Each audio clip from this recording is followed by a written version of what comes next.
After the heartbreaking news of the passing of our 39th president, Jimmy Carter, there was an outpouring of support and love and incredible memories from the family, the friends of Jimmy Carter, and as well as former presidents and elected officials, except for one former president and the current president-elect. In a post that really just shows exactly who Donald Trump is, in a moment that has nothing to do with him, but somehow he decided to make about himself, Donald Trump's well wishes, if you can even call them that, to the family of Jimmy Carter and his thoughts on his legacy at large is just so strange, so weird, and so disrespectful, and it's why it got the blowback that it did. And we are going to get into that ridiculous post from Donald Trump, someone who is just so despicable at every turn. But before we do, if I could quickly ask you to leave a like on this video, and if you haven't already and you enjoy our channel, to hit that subscribe button. It goes a long way, and it really means the world to me. Now, before we get into the nonsense that Donald Trump had to say, I want to remember the incredible life and accomplishments of Jimmy Carter with this video from our friends at MSNBC. My name is Jimmy Carter, and I'm running for president. Jimmy Carter's election in 1976 confounded the conventional political wisdom. Until that year's Iowa caucuses, in which he trounced his better-known rivals, Carter was virtually unknown outside of his native Georgia. He grew up in Plains, Georgia, in a farm that lacked electricity and indoor plumbing. He attended the U.S. Naval Academy, served as a Navy lieutenant, and then came home to run the family peanut farm. He met Rosalind Smith, the woman who would become not only his wife, but his closest friend and advisor. Carter entered politics, serving 2 terms in the Georgia State Senate. Jimmy Carter do. And in 1970, he was elected governor.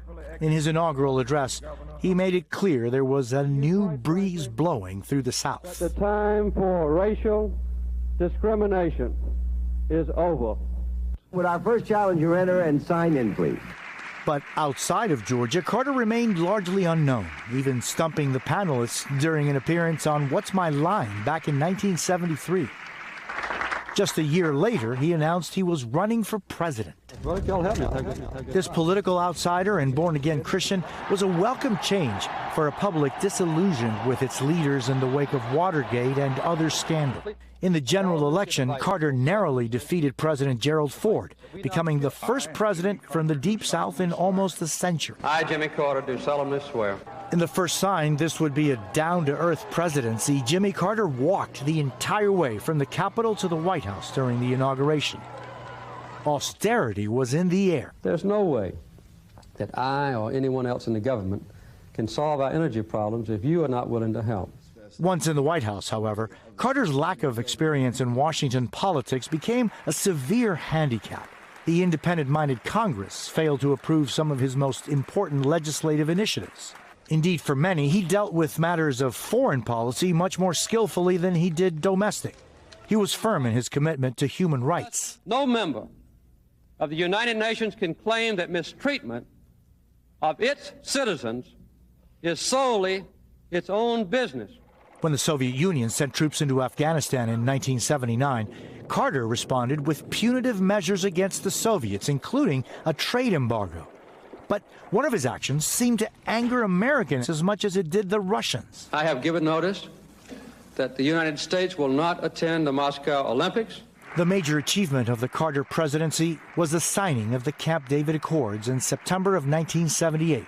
Carter brought Israeli Prime Minister Menachem Begin and Egyptian President Anwar el-Sadat together for 11 days. The Camp David Accord served as the basis for a treaty signed by Begin and Sadat 6 months later in Washington. Jimmy Carter faced his toughest test of all when Americans were taken hostage in Iran in November of 1979. This time, neither his resolve nor the power of the American government was effective enough in gaining freedom for these hostages. Carter's boldest effort met with tragedy in the Iranian desert.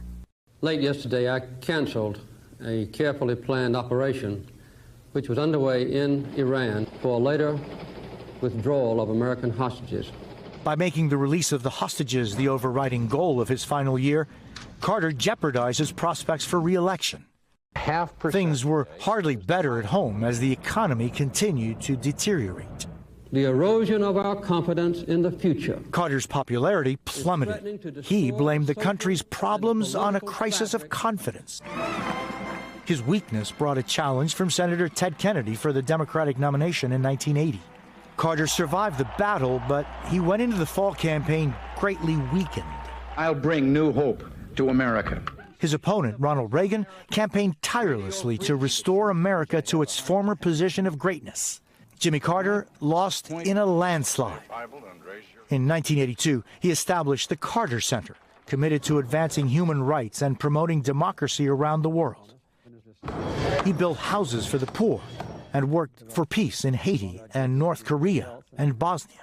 The bond of our common humanity is stronger than the divisiveness of our fears and prejudices.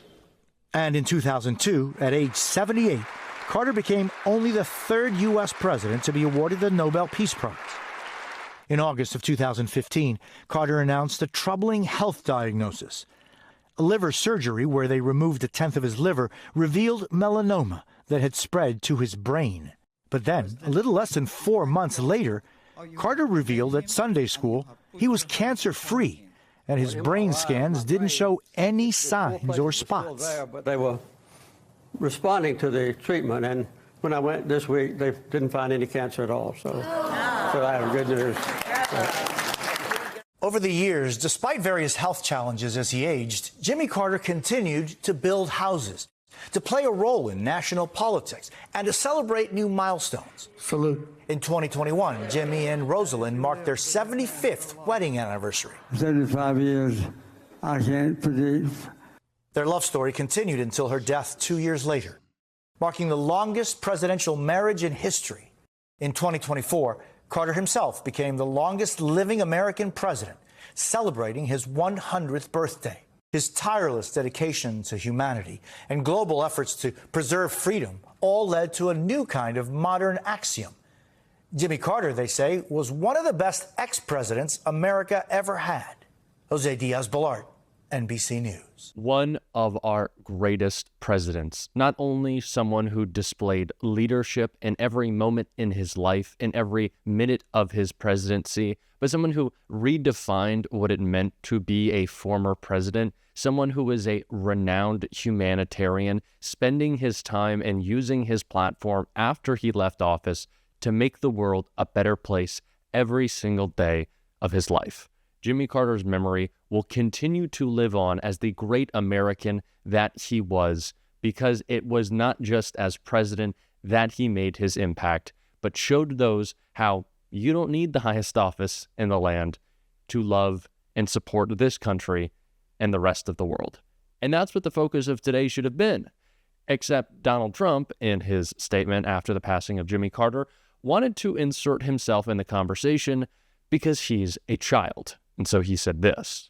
Trump wrote, "I just heard of the news about the passing of President Jimmy Carter. Those of us who have been fortunate to have served as president understand this is a very exclusive club, and only we can relate to the enormous responsibility of leading the greatest nation in history. The challenges Jimmy faced as president came at a pivotal time for our country, and he did everything in his power to improve the lives of all Americans. For that, we all owe him a debt of gratitude. Melania and I are thinking warmly of the Carter family and their loved ones during this difficult time. We urge everyone to keep them in their hearts and prayers." So that wasn't the only statement Donald Trump made. He also followed that up by saying that he disagreed with Jimmy Carter on everything, yet he respected him as a man. But I want to focus on that first sentence. Donald Trump saying that being president, it's such an exclusive club, and I'm a part of it, and we're so important, and we have all this responsibility. Why aren't you making it about yourself? First sentence after one of our greatest presidents passes away, and Donald Trump is talking about how special he thinks he is. That is Donald Trump. Someone who is the opposite of Jimmy Carter, who is about selflessness and serving others all the time, and using his platform not to highlight himself like Donald Trump is doing with a social media app solely dedicated to himself. That's how much of a narcissist that he is, to talk about himself after the passing of Jimmy Carter. That's what Donald Trump is all about. Polar opposites. But it wasn't the only statement, obviously, put out today by a member of that super special club that Donald Trump is so proud of himself for being in, President Biden had this to say in a statement right here. President Biden wrote, "Today, America and the world has lost an extraordinary leader, statesman, and humanitarian. Over 6 decades, we had the honor of calling Jimmy Carter a dear friend. But what's extraordinary about Jimmy Carter, though, is that millions of people throughout America and the world who never met him thought of him as a dear friend as well. With his compassion and moral clarity, he worked to eradicate disease, forge peace, advance civil rights and human rights, promote free and fair elections, house the homeless, and always advocate for the least among us. He saved, lifted, and changed the lives of people all across the globe. He was a man of great character and courage, hope, and optimism. We will always cherish seeing him and Rosalind together. The love shared between Jimmy and Rosalind Carter is the definition of partnership, and their humble leadership is the definition of patriotism. We will miss them both dearly, but take solace knowing they are reunited once again and will remain forever in our hearts. The entire Carter family, we send our gratitude for sharing them with America and the world. To their staff from the earliest days to the final ones, we have no doubt that you will continue to do the good works that carry on their legacy. To all the young people out there in this nation, for anyone in search of what it means to live a life of purpose and meaning, the good life, study Jimmy Carter, a man of principle, faith, and humanity. He showed that we are a great nation because we are a good people, decent and honorable, courageous and compassionate, humble and strong. I will miss the days when our president was one who thought of us first and not himself, and how to talk about how special he thinks he is on his social media platform, but how we honor and lift up others, and how we give attention and care to our country. And that is President Biden, and that is not Donald Trump. And as we've been talking so much about messaging and campaigning and framing the Trump presidency in the past weeks and months, I think we should take this as an example of how we can better explain why Donald Trump is not right to lead our country and why his MAGA movement is a failure. Because Donald Trump is always focused on himself. He will try to sell you a bill of goods that he is going to lower your costs, that he is thinking about your family, that he wants to keep them safe, but it's not true. He's thinking about himself all the time and always. And this just goes to show it. So, as we go forward, let's keep in mind the incredible memory of Jimmy Carter. A truly sad day to have lost him. Thank y'all for hanging out. And until next time, I'll see you soon.